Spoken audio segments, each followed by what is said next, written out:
నమస్కారం. టీవీ3 న్యూస్ వార్తలకు స్వాగతం. ముందుగా వార్తల్లోని ముఖ్యాంశాలు. పీరులో అభివృద్ధి పనులకు శంకుస్థాపన చేసిన భట్టి. పీపుల్స్ మార్చ్ హామీల అమలులో భాగంగా ప్రాజెక్టుల ప్రారంభం. 1000 కోట్లకు పైగా విలువైన పనులు. ప్రజల సమస్యల పరిష్కారమే లక్ష్యం.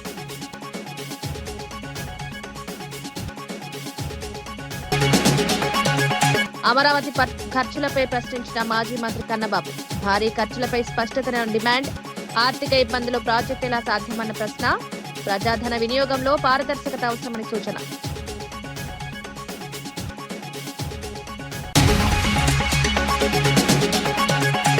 అప్పుల మధ్య కూడా అభివృద్ధి కొనసాగిస్తున్నామని జూపల్లి. సంక్షేమం అభివృద్ధిని సమాంతరంగా తీసుకువెళ్తున్నామని స్పష్టం. ఆర్థిక పరిస్థితిని సమతుల్యం చేస్తూ పాలన. ప్రజా అవసరాల మేరకు పథకాల అమలు.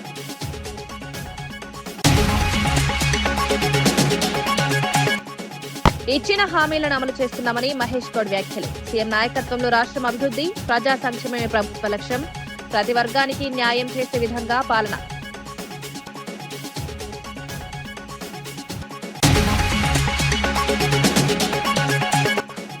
దేశ తొలి క్వీర్ ఎంపీగా మేనకా గురుస్వామి చరిత్ర. రాజ్యసభలో ప్రమాణ స్వీకారం. సమాన హక్కుల కోసం గలం. భారత ప్రజాస్వామ్యంలో వైవిధ్యానికి ప్రతీక.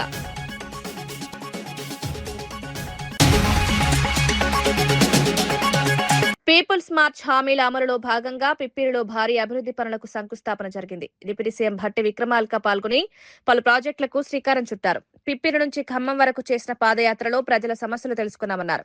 వాటి పరిష్కారానికి కట్టుబడి ఉన్నామన్నారు. సుమారు 1000 కోట్లకు పైగా విలువైన పనులు ప్రారంభించినట్లు వెల్లడించారు. సాగునీటి ప్రాజెక్టులు, రిజర్వాయర్ల వంటి కీలక కార్యక్రమాలు చేపట్టినట్లు వివరించారు. మనం ఇచ్చినటువంటి హామీలు కానీ, వారు చెప్పినటువంటి సమస్యలు కానీ తప్పనిసరిగా మనం వాటిని శాంక్షన్ చేసి అమలుపరచాల్సిన బాధ్యత మన పైన ఉన్నది. మీరు పిప్పిరిలో భారీ బహిరంగ సభ ఏర్పాటు చేసి ఆదిలాబాద్ శాసనసభ ఉమ్మడి శాసనసభ నియోజకవర్గంలో పాదయాత్ర సందర్భంగా మీరు ఇచ్చిన హామీలన్నిటికి కూడా మనం అక్కడ శాంక్షన్ చేసి భూమి పూజ చేసి వారందరికీ మనం ఇచ్చినటువంటి హామీలను నిజం చేద్దాం. అదే మనం నిజమైనటువంటి ప్రజాపాలన, ప్రజలకు ఇచ్చేటువంటి పాలన. ఆ ఏర్పాట్లు చూడండి అని చెప్పి వారే నాతో స్వయంగా చెప్పి ఈ సభ ఏర్పాటుకి వారే కారణం.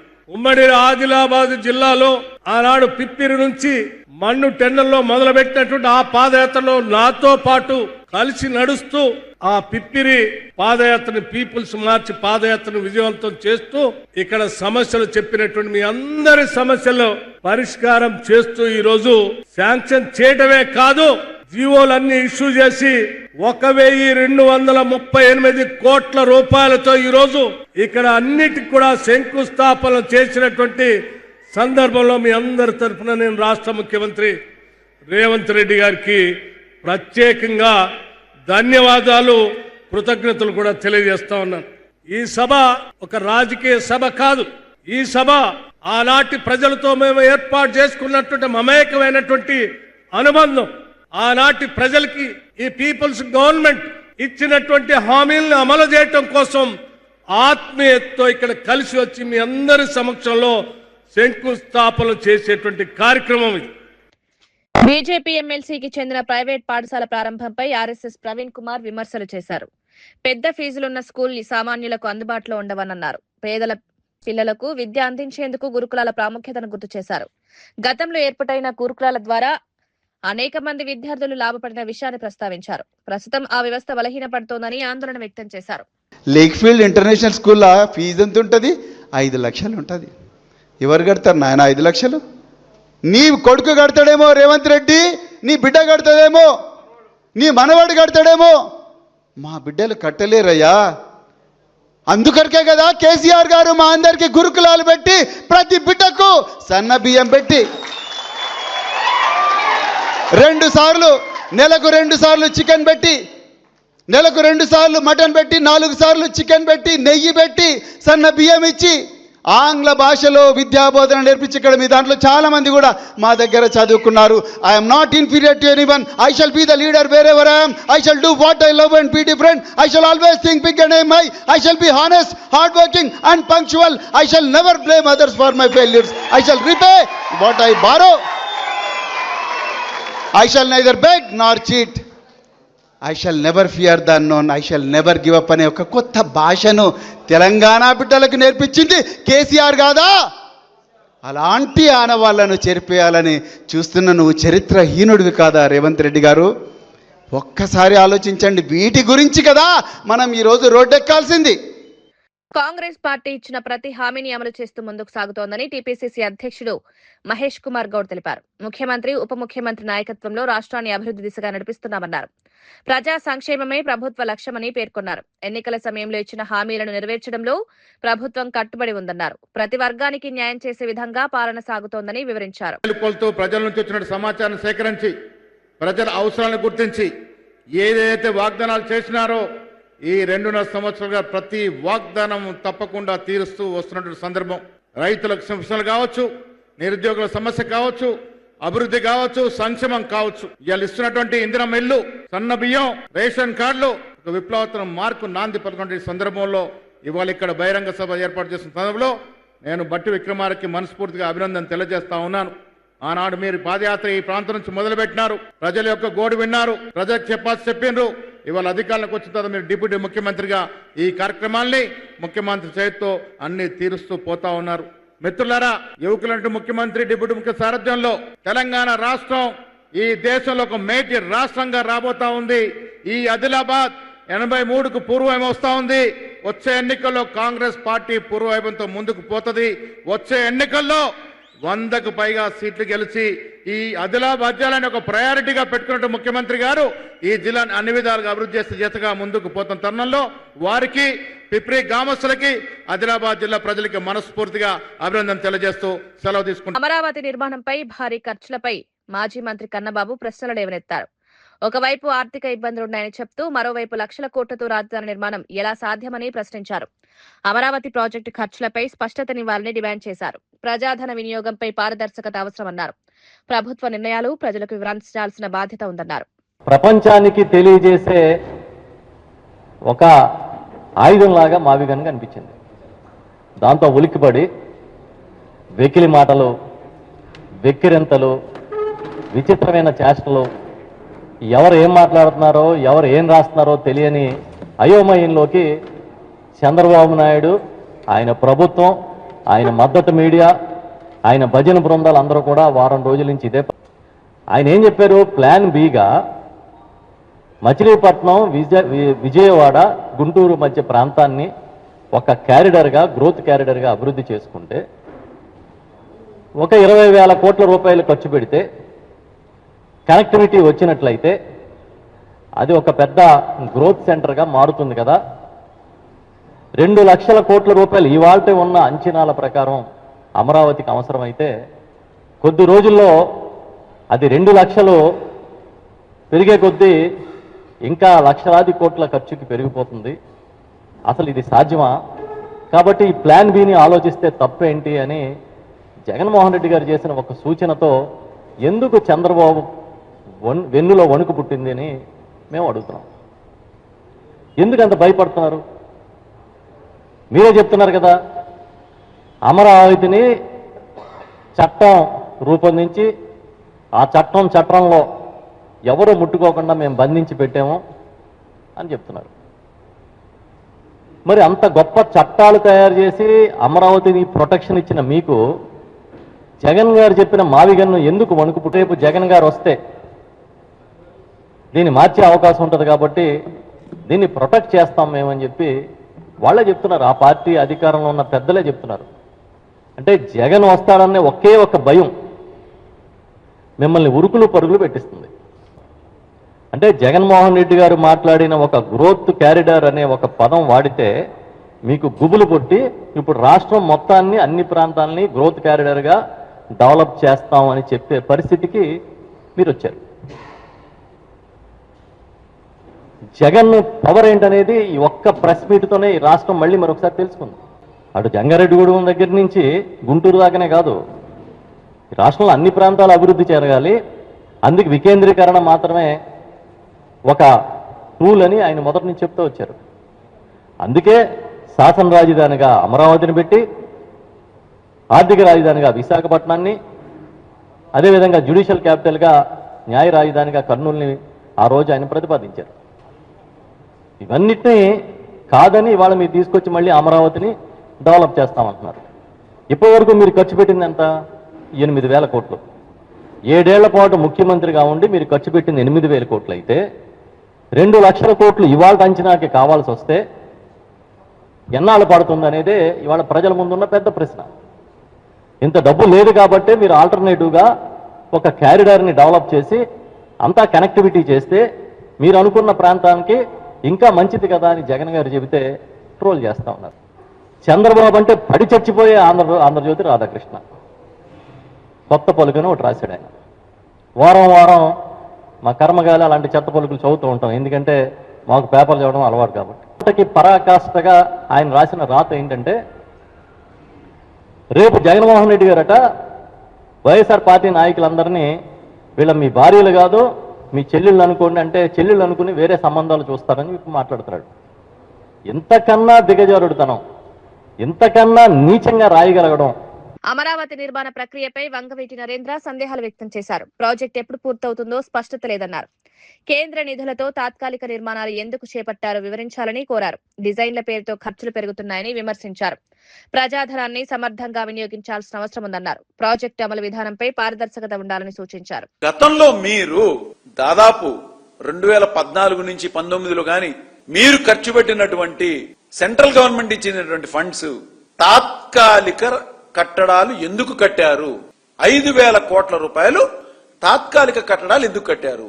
వచ్చిన తర్వాత ఈ విజయ్ కుమార్ అని ఆయన అంటాడు, తెలంగాణ అసెంబ్లీ సెక్రటేరియట్ అనేది కేవలం 3 సంవత్సరాలు కట్టి పక్కన పడేశారు. జగన్మోహన్ రెడ్డి గారు మీరేం చేయగలుగుతున్నారు అన్నాడు.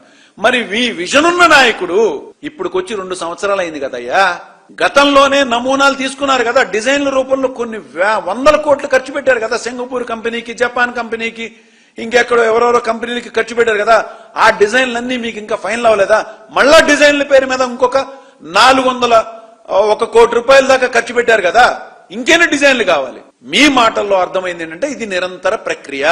డిజైన్ల పేరు మీద మేము దోచుకుంటాం, ఈ లోపల వర్షాలు పడతాయి, మళ్ళా నీళ్లు వస్తాయి, ఆ నీళ్లు తోడటానికి మళ్ళా అక్కడ కాంట్రాక్ట్లు, అది క్లియర్ అయ్యే లోపల పిచ్చి చెట్లు పెరుగుతాయి, మళ్ళీ అది క్లియర్ చేయడానికి ఇంకొక 100 కోట్లు.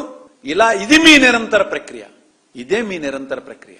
అంతేకాని మీరు కట్టాలనుకున్నది కానీ చేయాలనుకున్నది కానీ అది వాస్తవం కాదు. జనసంచారానికి అతి దగ్గరగా ఉన్నటువంటి స్థానంలో కట్టుకుంటారు. అది క్యాపిటలే గాని డెవలప్మెంటే గాని. ఆ విధంగా ఆలోచించినటువంటి వ్యక్తే జగన్మోహన్ రెడ్డి గారు ఇచ్చిన ఐడియా మా విగన్. ఎందుకంటే మచిలీపట్నం గాని, ఇటు విజయవాడ గాని, గుంటూరు గాని పరిసర ప్రాంతాల్లో ఆల్రెడీ 6 లేన్స్ అన్ని రకాలుగా ఇన్ఫ్రాస్ట్రక్చర్ గాని, లాజిస్టిక్స్ గాని డెవలప్ అయి ఉన్నాయి. ఏమీ లేనటువంటి ఖాళీ స్థలంలో మీరు కొత్తగా భవనాల పేరు మీద కేవలం ఇన్ఫ్రాస్ట్రక్చర్ కే 2 లక్షల కోట్ల రూపాయలు మీరు ఖర్చు పెట్టడానికి, అక్కడ మీరు చేసినటువంటి రైతులకు వాగ్దానం, మేము ఇక్కడ క్యాపిటల్ తీసుకొస్తామని చెప్పినటువంటి వాగ్దానాన్ని నిలబెట్టుకోవడానికి, దీని వెనక మీరు చేసేటువంటి స్కాములకి ఆస్కారం ఉంది కాబట్టే మీరు ఈ రాజధాని అనేటువంటి ఒక పెద్ద గేమ్ ఆడుతున్నారు. హర్షవీణ ఘటనపై తాతంశెట్టి నాగేంద్ర స్పందించారు. తనపై వస్తున్న ఆరోపణలు కుట్రలో భాగమన్నారు. తనను పార్టీని దెబ్బతీయాలనే ఉద్దేశంతో ఈ ప్రచారం జరుగుతోందన్నారు. ఈ కేసును న్యాయస్థానం పరిశీలిస్తుందని పేర్కొన్నారు. వాస్తవాలు వెలుగులోకి వస్తాయని ధీమా వ్యక్తం చేశారు. ఈ అంశంలో రాజకీయ కోణం ఉందని ఆరోపించారు. మీరందరూ స్త్రీలు అన్యాయం జరిగితే విపరీతంగా ఉంటారు కదా. మీరు ఒక సునీతమ్మ, ఒక షర్మిలమ్మ, ఒక విజయమ్మ, ఇంతమంది అమ్మలకు, ఇంతమంది స్త్రీమూర్తులకు న్యాయం అడగని మీరు హర్షవీణకి న్యాయం జరగాలని అడుగుతున్నారు ఎందుకు? ఎవరు కాదన్నారు న్యాయం? ఏం జరగాలి న్యాయం? ఇది పర్సనల్ విషయం. ఇద్దరు కోర్టుకు వెళ్ళారు, కోర్టు తెలుస్తుంది. ఇప్పుడు నిజంగా అరవ శ్రీధర్ గారు తప్పు చేస్తుంటే కోర్టు శిక్షించమనండి. We welcome. జనసేన పార్టీ నాయకులుగా కానీ ఎస్ మా వాడు తప్పు చేస్తే శిక్షించమని చెప్తున్నాం. ఆమె తప్పు చేస్తే ఆమె శిక్ష అనిపిస్తుంది. మధ్యలో ఈ డ్రామా ఎందుకండి? ఎవరు నడిపిస్తున్నారండి? ఎంత కుట్ర చేస్తున్నారు మీరు? ఎక్కడెక్కడో గోవాలో, విజయవాడలో ఎవరో లాయరు, ఎవరెవరు ఉన్నారు దీని వెనక? ఎవరు రక్కాసి, ఎవరు రాక్షసి, ఎవరు ఏం మొత్తం మాకు తెలుస్తుంది కదా. మీ కుట్ర అంతా తాతంశెట్టి నాగేంద్ర మీదో ఇంకొకరి మీదో కాదు. దీని వెనక ఒక పెద్ద నెట్వర్క్ ఉంది. విపక్షంలో ఉన్న మీరు, స్వపక్షంలో ఉన్న మా వాళ్ళ తెలియని కొంతమంది, మరి అలాగే సహపక్షం పక్క పొత్తులో ఉన్న పార్టీలో ఉన్న కొంతమంది నేతలు కలిసి ఒక చిన్న డ్రామా జరుగుతుంది ఇక్కడ. ఏంటంటే 20 సంవత్సరాల చరిత్రను తిరగరాసింది జనసేన పార్టీ. ఫస్ట్ జనసేన అనేది కోడులో ఉండకూడదు, ఇది వీళ్ళ మోటో. కావలసినంత సమాచారం ఉంది నా దగ్గర. అసలు ఏం జరిగిందనేది కూడా వినండి ఒకసారి. మేము అమరావతి వచ్చిన సందర్భంగా మేము చేసుకుంటున్నాం. మీ వైసీపీ ఫంక్షన్లలో మా జన సైనికులు ఎవడైనా వచ్చి అట్లా వీడియోలు తీస్తూ అడిగితే రఫ్గా మీరు వదులుతారా? మీ ఫంక్షన్ల దగ్గరికి మేము ఎప్పుడన్నా వచ్చామా? కోతవేటు దూరం ఒక ఎమ్మెల్యే, ఒక జనసేన పార్టీ ఒక ఎమ్మెల్యే ఉన్నారు, అంతమంది అక్కడ ఉంటే బారడు దూరంలో నిలబడుకుని మీకు 2 కోర్టుకు వెళ్ళి ఉన్నారు. అక్కడ వీడియో దేశ తొలి క్వీర్ ఎంపీగా మేనకా గురుస్వామి చరిత్ర సృష్టించారు. భారత పార్లమెంటరీ చరిత్రలో కొత్త అధ్యాయం నమోదైంది. Supreme court senior advocate doctor Maneka గురుస్వామి రాజ్యసభ సభ్యురాలిగా ప్రమాణ స్వీకారం చేశారు. దీంతో దేశపు తొలి బహిరంగ క్వీర్ ఎంపీగా ఆమె గుర్తింపు పొందారు. సమానత్వం, రాజ్యాంగ విలువల కోసం తన గళాన్ని వినిపిస్తానని తెలిపారు. ఎలిజిబిలిటీ క్యూ వర్గాలకు ఇది ఒక ముఖ్యమైన ప్రాతినిధ్యంగా నిలుస్తోంది. సమాజంలో సమాన హక్కుల కోసం ఈ పరిణామం కీలకమని విశ్లేషకులు పేర్కొంటున్నారు. And integrity of India, and that I will faithfully discharge the duty upon which I am about to enter.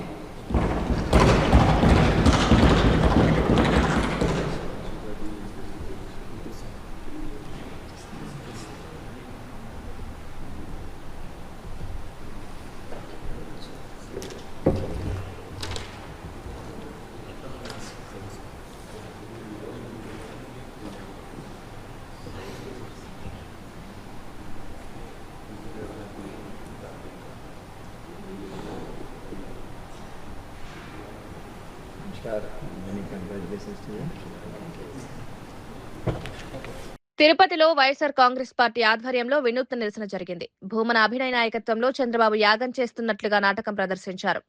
రాష్ట్ర అభివృద్ధి అంశాలను వ్యంగ్యంగా చూపిస్తూ నిరసన తెలిపారు. అమరావతి పేరుతో అవినీతి జరుగుతోందని ఆరోపించారు. ప్రజలకు ఈ విషయాన్ని చాటి చెప్పేందుకు ఈ విధానం చేపట్టినట్టు తెలిపారు.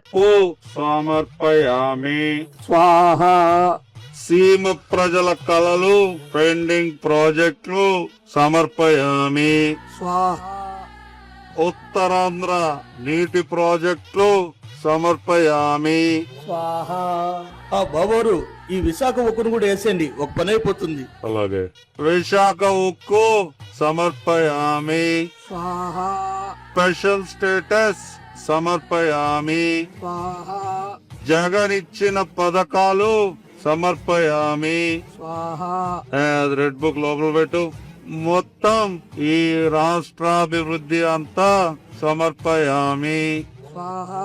చంద్రబాబు గారు, మీరు చేసిన ఈ యాగం వలన సాక్షాత్తు యాగపురుషు ప్రత్యక్షమయ్యారు. చంద్రబాబు, నీ ఇంద్రజాలాన్ని మెచ్చి తిని 1,00,000 కోట్లు ప్రజల సొమ్ముతో నువ్వు చేసే ఈ యాగం నీకు పట్టిన యోగం. అందుకో యాగ ఫలం.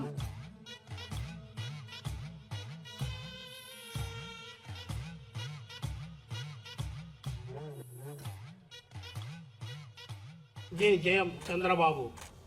రాజధాని పట్ల రాష్ట్ర ప్రజల్లో ఉన్నటువంటి సెంటిమెంట్ ను వాడుకొని చంద్రబాబు నాయుడు గారు ఒక పెద్ద రాజకీయానికి తెరలేపారు. మహానగరం పేరిట మహా కుంభకోణానికి పాల్పడి రాష్ట్రానికి, రాష్ట్ర ప్రజలకు ఏ విధమైనటువంటి అన్యాయం చేస్తున్నారో ఈ నాటకం ద్వారా వైఎస్ఆర్ కాంగ్రెస్ పార్టీ తిరుపతి శాఖ తెలియజెప్పే ప్రయత్నం చేసింది. విశాఖలో వేపగుంట స్పినగాడి రోడ్డు నిర్మాణం పూర్తి చేయడం సంతృప్తినిచ్చిందని ఎమ్మెల్యే పంచకల రమేష్ బాబు తెలిపారు. ఈ రహదారి వల్ల పలు నియోజకవర్గాల ప్రజలకు ప్రయోజనం కలుగుతుందన్నారు. భూసేకరణలో నష్టపోయిన వారికి పరిహారం అందజేశారు. గతంలో ఆలస్యమైన పనులను వేగవంతం చేసి పూర్తి చేశామని వివరించారు. అభివృద్ధి పనుల్లో అధికారుల సహకారం కీలకమని పేర్కొన్నారు. ప్రజల అవసరాలను దృష్టిలో పెట్టుకుని ప్రాజెక్టులు చేపడుతున్నామని తెలిపారు. దగ్గర 76 లక్షల రూపాయలు అందబోతా ఉన్నాయి. ఈరోజు 47 మందికి ఇచ్చాం.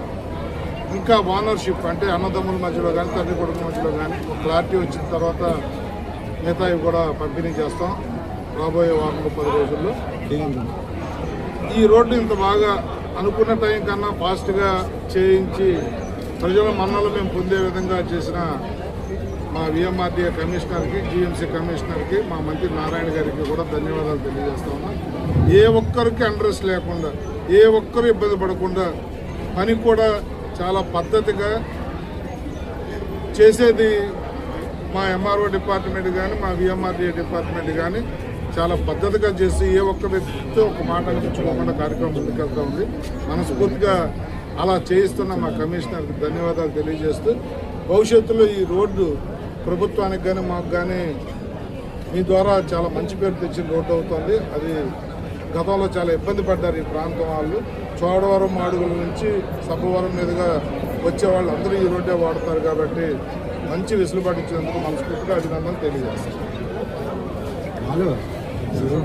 నియోజకవర్గాల పునర్విభజనలో దక్షిణాది రాష్ట్రాలకు అన్యాయం జరుగుతోందని వేముల వీరేశం తెలిపారు. ఈ అంశంపై స్పష్టత ఇవ్వకుండా విమర్శలు చేయడం సరైంది కాదన్నారు. దక్షిణాది రాష్ట్రాల హక్కులను కాపాడడం ప్రతి నాయకుడి బాధ్యత అన్నారు. తెలంగాణ ప్రజల ఆశయాలకు అనుగుణంగా నిర్ణయాలు ఉండాలన్నారు. ప్రజాస్వామ్య పరిరక్షణలో భాగంగా అన్ని ప్రాంతాలకు సమాన ప్రాతినిధ్యం అవసరమని సూచించారు. ఈ అంశంపై కేంద్రం స్పందించాలని డిమాండ్ చేశారు. ప్రజలు మొత్తం గమనిస్తారు అనేటువంటి విషయాన్ని సంజయ్ గమనంలోకి తీసుకోవాలని చెప్పేసి మేము ఈ సందర్భంగా తెలియజేస్తాం. గౌరవనీయులు ముఖ్యమంత్రి రేవంత్ రెడ్డి గారు డీలిమిటేషన్ ప్రక్రియ దక్షిణాది రాష్ట్రాలకు నష్టం వాటిల్లేలాగుంది. దక్షిణాది రాష్ట్రాలకు నష్టం జరుగుతూ ఉంది. ఉత్తరాది 3-4 రాష్ట్రాలకు సంబంధించినటువంటి సీట్లు ఎక్కువ పెరగటం మూలంగా ఈ దేశం యొక్క ఔన్నత్యాన్ని దెబ్బతీసే విధంగా ఉన్నది అని చెప్పేసి గౌరవ ముఖ్యమంత్రి రేవంత్ రెడ్డి గారు చాలా స్పష్టంగా చెప్పిండు. బండి సంజయ్ దక్షిణాది రాష్ట్రాల నుంచి కేంద్ర హోంశాఖ మంత్రిగా పనిచేస్తున్నటువంటి వ్యక్తి. దక్షిణాది రాష్ట్రాలకు అన్యాయం జరుగుతుందని గౌరవ ముఖ్యమంత్రి రేవంత్ రెడ్డి గారు స్పష్టంగా చెప్పినప్పుడు దక్షిణాది రాష్ట్రాలకు అన్యాయం జరగనీయను, దక్షిణాది రాష్ట్రాల్లో కూడా ఉత్తరాదితో పాటు సమాన స్థాయిలో సీట్లు పెంచడం కోసం నేను ప్రయత్నం చేస్తాను, నేను బాధ్యత తీసుకుంటానని చెప్తే బాగుండేది. అట్లా కాకుండా ముఖ్యమంత్రి అడిగినటువంటి దానికి సూటిగా సమాధానం చెప్పకుండా, ఎట్లా అన్యాయం జరుగుతలేదో వివరించకుండా, ఈ దేశం పట్ల ఆయనకొక్కనికే అభిమానం ఉన్నట్టు, దేశభక్తి భావం ఆయనకొక్కనికే ఉన్నట్టుగా మాట్లాడుతూ ఉంది. కానీ మా కాంగ్రెస్ పార్టీకి, గౌరవనీయులు గాంధీ కుటుంబానికి ఈ దేశం పట్ల, ఈ దేశం యొక్క ప్రజల పట్ల సమున్నతమైనటువంటి గౌరవం ఉన్నటువంటి వ్యక్తులు గాంధీ కుటుంబం. ఈ దేశం కోసం ఇందిరాగాంధీ త్యాగం చేసింది, ఈ దేశం కోసం రాజీవ్ గాంధీ త్యాగం చేసిండు, ఈ దేశం కోసం గాంధీ కుటుంబం రక్తాన్ని ధారపోసిండ్రు. ఇట్లాంటి పార్టీల్లో నాయకునిగా ఉండి మా ముఖ్యమంత్రి గారు ఈ దేశంలో దక్షిణాది రాష్ట్ర ప్రజలు కూడా ఒక భాగమే, వీళ్ళకి అన్యాయం జరగొద్దు, దక్షిణాది ప్రాంత ప్రజలకు అన్యాయం జరిగితే వీళ్ళ పక్షాన కాంగ్రెస్ పార్టీ ప్రతినిధిగా నేను బలంగా మాట్లాడతాను, ఈ ప్రాంత ప్రజలు ఉద్యమిస్తారని చెప్పగానే ఈరోజు బీజేపీ నాయకులకు భయం బుచ్చుకొని ముఖ్యమంత్రి గారు ఏదో సెంటిమెంట్ రెచ్చగొడుతుండనేటువంటి పేరుతోని ముఖ్యమంత్రి పైన అవాకులు చెవాకులు బండి సంజయ్ వెళ్తూ ఉండు. బండి సంజయ్, నువ్వు దక్షిణాది ప్రాంతంలో భాగమైనటువంటి తెలంగాణ ప్రజల ఓట్లతో గెలిచినావు కాబట్టి ఈ ప్రాంతానికి నష్టం జరగకుండా, ఈ ప్రాంతానికి అన్యాయం జరగకుండా, ఈ ప్రాంతానికి న్యాయం జరిగేటువంటి పద్ధతుల్లో నువ్వు పనిచేస్తే ఓకే. నీ చేత కాకుంటే మా ముఖ్యమంత్రి గారితో వచ్చి కలిసి పనిచేయి, బాగుంటుంది. కానీ మాట్లాడుతున్నా, ప్రశ్నిస్తున్నా, వాస్తవాలు చెప్తున్న మా ముఖ్యమంత్రి పైన అవాకులు చెవాకులు పేలొద్దని. వార్తలు ముగించే ముందు ముఖ్యాంశాలు మరోసారి. పిపిలో అభివృద్ధి పనులకు శంకుస్థాపన చేసిన భట్టి. పీపుల్స్ మార్చ్ హామీల అమలులో భాగంగా ప్రాజెక్టుల ప్రారంభం. 1000 కోట్లకు పైగా విలువైన పనులు, ప్రజల సమస్యల పరిష్కారమే లక్ష్యం.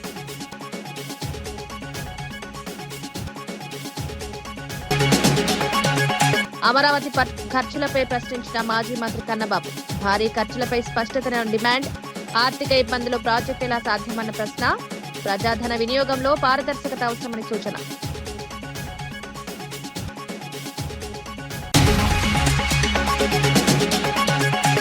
అప్పుల మధ్య కూడా అభివృద్ధి కొనసాగిస్తున్నామని జూపల్లి.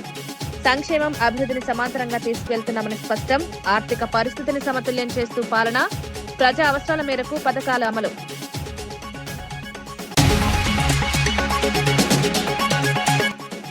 ఇచ్చిన హామీలను అమలు చేస్తున్నామని మహేష్ గౌడ్ వ్యాఖ్యలు. సీఎం నాయకత్వంలో రాష్ట్రం అభివృద్ధి, ప్రజా సంక్షేమమే ప్రభుత్వ లక్ష్యం. ప్రతి వర్గానికి న్యాయం చేసే విధంగా పాలన.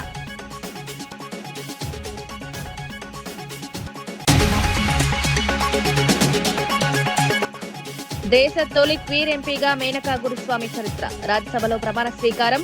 సమాన హక్కుల కోసం గలం. భారత ప్రజాస్వామ్యంలో వైవిధ్యానికి ప్రతీక.